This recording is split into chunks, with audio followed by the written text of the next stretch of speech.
özellikle bu süreci bizim yıllardır beklediğimiz bir süreçti. 30 yıla yakındır bir hakikat mücadelesi veriyoruz alanlarda. Kayıplarımızı bulmak üzerine. Bizim zaten ilk başta belirtmiş olduğumuz taraf ve daha doğrusu söylem şuydu. Bir hakikatleri araştırma komisyonu kurulup ve bu komisyon adı altında özellikle 90'larda bölgemizde gerçekleştiren ve yaklaşık 17 bin faili meçhul diyorlar ama aslında failler hepsi belli. Bu insanların konuşulması, gerçeklerin ortaya çıkması memnuniyet vericidir eğer gerçekler ortaya çıkarsa. Sizin de belirttiğiniz gibi yaklaşık 6 aydır bir mücadele var ortada. Biz artık pratik adımların atılmasını istiyoruz daha doğrusu. Söylemden çok bize artık somut adımlarla bir şeylerin yerine gelmesini istiyoruz. Sizin de belirttiğiniz gibi 6 aydır değil mi? Tek bir kayıp yakınının akıbeti daha ortaya çıkmadı. Bu komisyon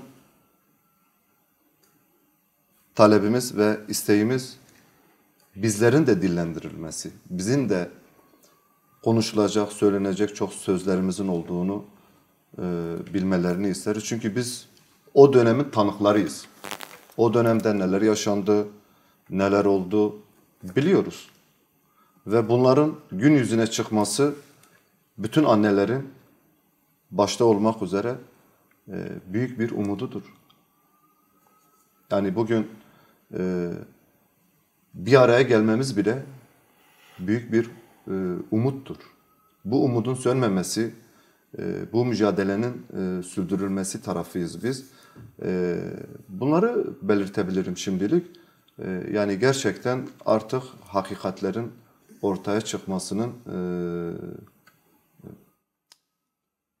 tarafıyız biz. Biz diyor 31 yıldır hem kayıp yakınısınız hem de burada İHA'den eylemlerinde yer alıyorsunuz. Şimdi komisyonda kayıp yakınlarının da çağrılacağı ifade ediliyor medyada sıklıkla.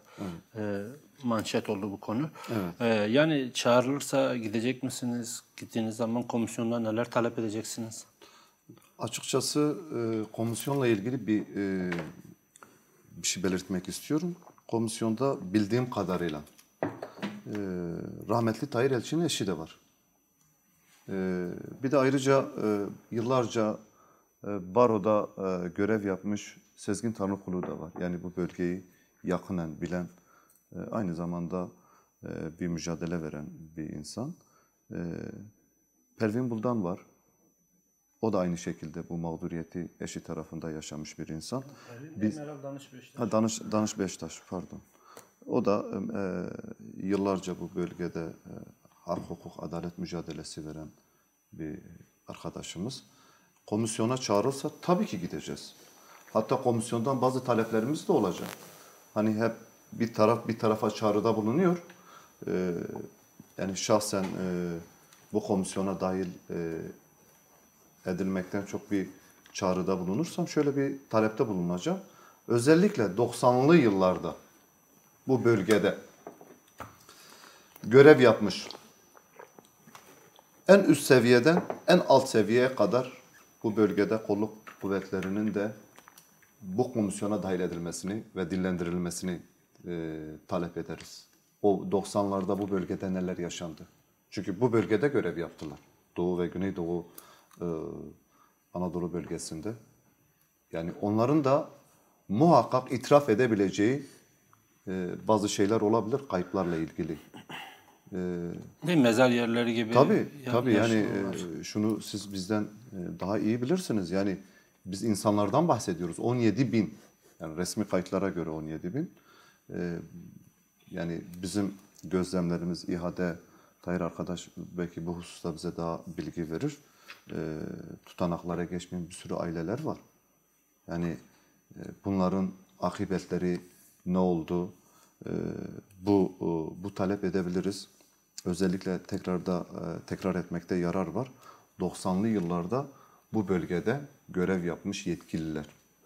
Bu olur. İkinci bir husus talebimiz ne olabilir? Biliyorsunuz yani ara ara bu 90'lı yıllarda bu ülkede görev yapmış Tansu Çiller, Meral Akşener, Mehmet Ağar. Yani bunların da gelip konuşması lazım. Yani görev ve yetkileri adı altında bu kayıplarımızın çoğu onların döneminde kayboldu, kaybedirildi. Yani bunları talep ederiz. Yani komisyonun tabii daha yeni, biz umutluyuz bu komisyondan. Moral bozmak istemiyoruz ama artık komisyonun da bazı hamlelerin yapmasını istiyoruz. Yani bir kanayan yara var. 30 yıllık bir mücadele. Hatta biz şu an 3. kuşak olacağız. Nenem vefat etti, örnek diyorum. Çoğu annelerimiz, bunun Berfu anası, Emine anası, Sakine anamız, biz bunları kaybettik. Şu an onların çocukları bu mücadeleyi sürdürüyor. Belki çocukları da belli bir yaşa geldi ve torunlara geçiyor bu mücadele. Yani bu mücadelenin değerli bir mücadele, gerçekten çok değerli bir mücadele veriyoruz alanlarda. Bunun artık çözüme geçmesi için dile getirdiğim gibi tekrar etmeyelim. 90'lı yıllarda bu bölgede görev yapmış o yetkililerin de komisyon tarafından dillendirilmesini